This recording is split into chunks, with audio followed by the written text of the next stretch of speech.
संविधान बचाओ और लोकतंत्र बचाओ। तो जब यह कार्यक्रम है संविधान बचाओ और लोकतंत्र बचाओ, तो संविधान की बात होनी चाहिए और लोकतंत्र की बात होनी चाहिए। साथियों, बोधिसत्व बाबा साहब भीमराव अंबेडकर जी ने यह संविधान लिखा और संविधान में हर वर्ग के, हर जाति के लोगों की हक और अधिकार और सुरक्षित रहने की बात लिखी है। साथियों, संविधान में यह लिखा गया है कि हम भारत के लोग, संविधान में कहीं ऐसा नहीं लिखा गया है कि हम हिंदू, हम मुस्लिम, हम सिख, हम ईसाई। संविधान में लिखा गया है कि हम भारत के लोग। लेकिन साथियों, हम अपने आप को, हम भारतीय पहले नहीं समझते हैं, हम अपने आप को पहले हिंदू समझते हैं, मुसलमान समझते हैं, लेकिन भारतीय नहीं समझते हैं। साथियों, अगर हम संविधान को बचाना चाहते हैं, लोकतंत्र को बचाना चाहते हैं, तो सबसे पहले हमको भारतीय बनने की जरूरत है। साथियों,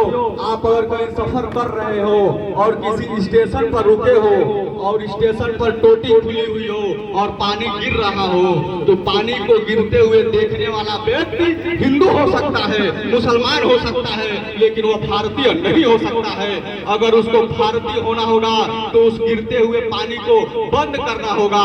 साथियों, तब वो भारतीय हो सकता है। साथियों, आज जिस तरह से भारतीय जनता पार्टी की सरकार संविधान को रोक रही है, हमारे हक और अधिकार को रोक रही है, अगर आज हम और आप आगे नहीं आते हैं, तो जब आने वाली पीढ़ी हमसे सवाल करेगी कि जब संविधान को रोका जा रहा था, जब लोकतंत्र को खत्म किया जा रहा था, उस समय आप कहां थे, तो आप अपने आने वाली अगली पीढ़ी से नजर नहीं मिला पाएंगे।